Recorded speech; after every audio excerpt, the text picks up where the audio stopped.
In this video, we are going to be giving this EcoPower. This is an 80-watt, fully adjustable soldering iron. So we're going to be testing this and seeing just how good is it, what features does it have. Let's get started by getting it out of the box. Basic user manual here, kind of tips, operations, some of the different function settings that you can do. Here is the main body itself, on-off switch over here, power cable integrated. We have the soldering iron with the lead, nice little protector on the tip. Here's the little arms. It comes with some little helper hands out of the box, which is super convenient. A little sponge. Let's go over the initial features of this because it has some pretty trick things in it that I think make this probably the soldering iron that a lot of folks would really want to use. So on-off button over here on the side. It comes with two little helper hand alligator clips that screw in here and help hold whatever you're working on up here. That is pretty trick. Sponge here, which if you ever do soldering, wetting, having a wet sponge is a really easy way to clean your tip. But look what's under here. Look at that. We have some brass wool under there, which is actually, I use a copper frequently. I usually have this separate whole container that I use to clean my tip. Instead, they have a little thing right here with a heat-proof little rubber covering, and you can just stick the tip right in there and clean it up and pull off all the additional solder as you're going. Temperature set here with a screen. We'll get into that once we get it powered up. It has a little passageway all the way through to the front. Take your spool of wire, you put the little thing in it. Your spool of wire goes there in the back. You can actually fish your solder all the way out through here so that you have it at the ready. I'm so used to holding that solder in my hand that I don't know if I'm going to use it like that at first, but that's pretty trick. I haven't seen one like that before, and I really like that as a feature. You can't tell right away, but this tip is replaceable. But what you have to do is you have to pull back this rubber grip, and there's a screw right there. Unloosen up that screw, and then this whole tip can come out, and you can get replacement tips of different sizes and everything to fit your needs. This is a good size, I think, for general RC purpose, but we've done some stuff with like the small tiny whoop drones and all that in my house, and at that point you need like a pinpoint one. You can't have anything nearly this big. They offer, I think, 3 different sizes of tips that you can easily swap out with this. Everything's plugged in, so we're going to go ahead and fire it up. You notice the blue ring comes on, and it says that it's asleep. Fires on, and then I believe it's going to go all the way up there. Oh, it'll go past that. Maximum temperature 500. It says in the instruction manual that you should expect it to go.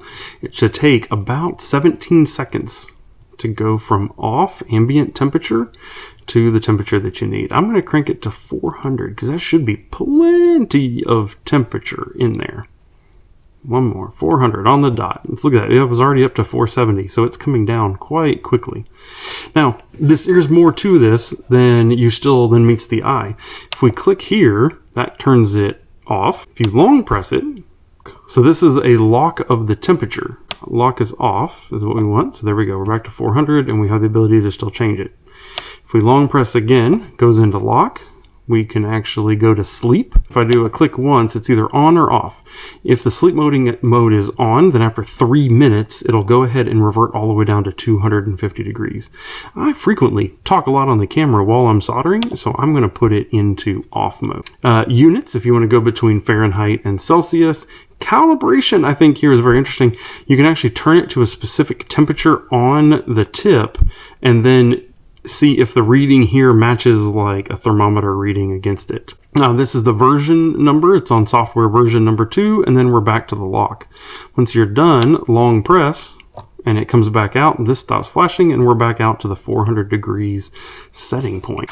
Okay, we're going to set that in there for now while I prepare for the soldering job that we're going to test it with. This is my Sakura D6 drift car, and I'm going to be taking off this Voltmaster 540 size motor, and we're going to be putting on their new 380 size instead. Unsolder those bullets and solder these new bullets onto those wires so that we can plug them into the motor. I'm going to use my handy dandy little soldering station pad thing here. If you don't have one of these, it's worth this little carbon fiber thing. It is worth its weight in gold for soldering. I'll make sure to leave a link to it along with the soldering iron down below in the video description.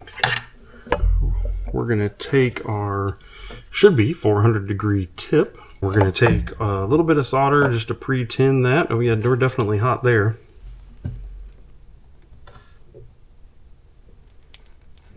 And we're going to let that loosen up just like that. Wow, that was definitely hot enough. Now the new tip in here, that's a smaller tip, it doesn't have any solder inside of it yet. So we're going to pre-tin it by getting it hot and putting some solder down in there.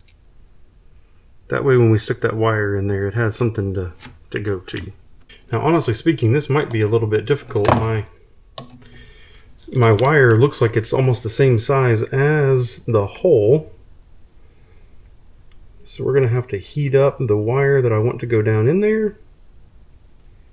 There we go, and then get it in that plug. Well, it took that like a champ.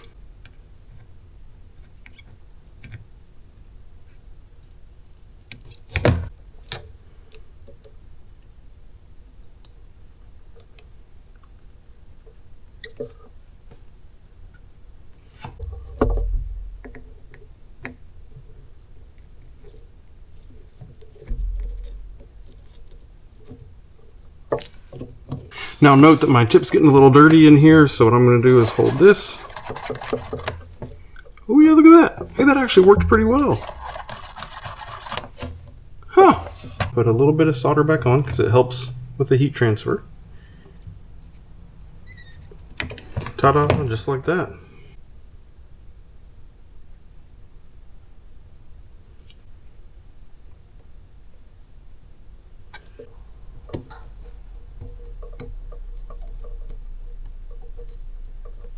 All the new tips are soldered on. Motor is installed, all the wires soldered over. The iron was able to maintain that 400, and I never even saw a dip, as I'm not doing any heavy soldering here, I get it, but as I soldered those wires on, no real dip in it. It sounds like that 80 watts is plenty. The cleaner worked here. I never even used the little one down here, and I'll be very curious longer term if I end up using that wire feed through the center here or not. So much of what I end up doing ends up being away from the unit that I may not use it, but depending on your situation, it is quite the handy little feature. The rest up here looks nice.